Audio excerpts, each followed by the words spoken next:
Hello happy Holi देवर जी। चुपचाप चल जाता हरी राधा बुझाता का बोल जी कुछ ना के केहू डरवा होता केहू कुछ कहता तो वो बोली अरे का भौजी आज बेटी में केहू हमरे के डरवा दी हम डरा जाए वाह का कहल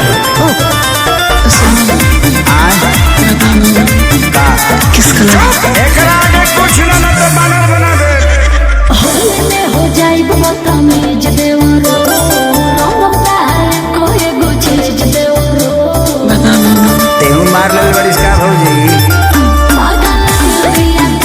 हो जाए देवरो आज सहारा के हो बचाए देवरो का किस कलर की चूड़ी? चुप माहौल भी बड़ा जइबू के नहीं हंसे बता दो ना।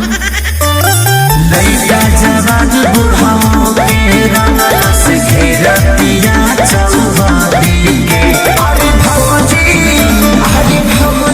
पूछे ले होली में कैसन कलर चढ़ी भौजी पूछे ले होली में कैसन कलर चढ़ी के सुनो ना।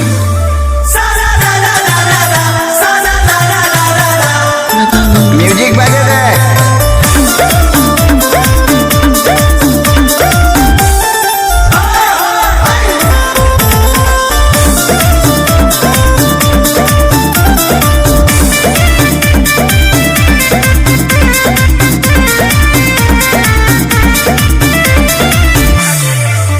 अरे सारे मचा बटे तू तो हमारी भौजी भइल बोले जाने सजी लहलका भौजी बोली तो हम लिखल बनावत रंगोली खाली बाटे झोली होली तो जादे बोले कमाल दे हम गोली तो जादे बोले कमाल दे हम गोली करे जाओ।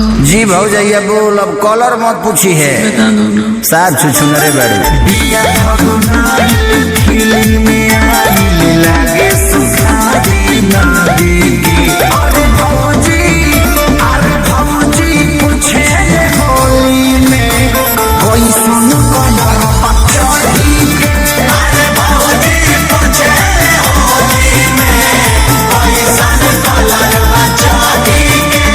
दूसर को बात जाए दे आवा मास्टर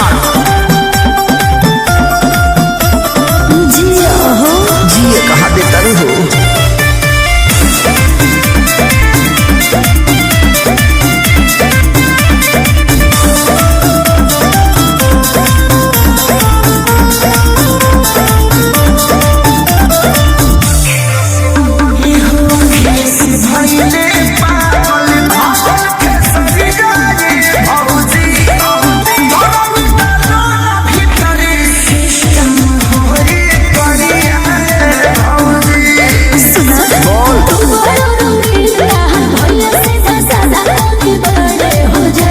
करे फायदा उठावत रू जाए सबके होला साला देवरन में आधा हो जाए सबके होला साला देवरन में आधा गुस्सा क्यों हो रहे हो सर जी? जा ना का जरौले बड़ू मतलब लोग बुझता बता दो ना।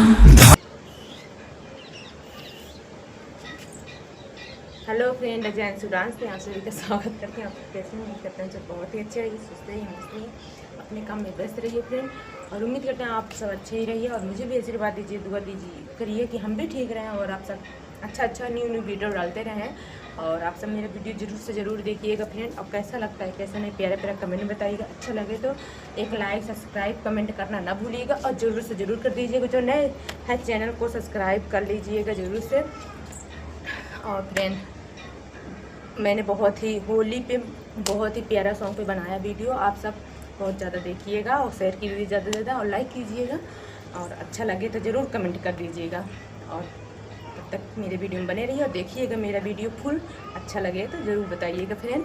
फिर मिलते हैं किसी नेक्स्ट वीडियो में एक नए वीडियो के साथ होली के साथ। और तब तक के लिए मेरे वीडियो में बने रहिए। बाय बाय, जय श्री राम, हैप्पी होली।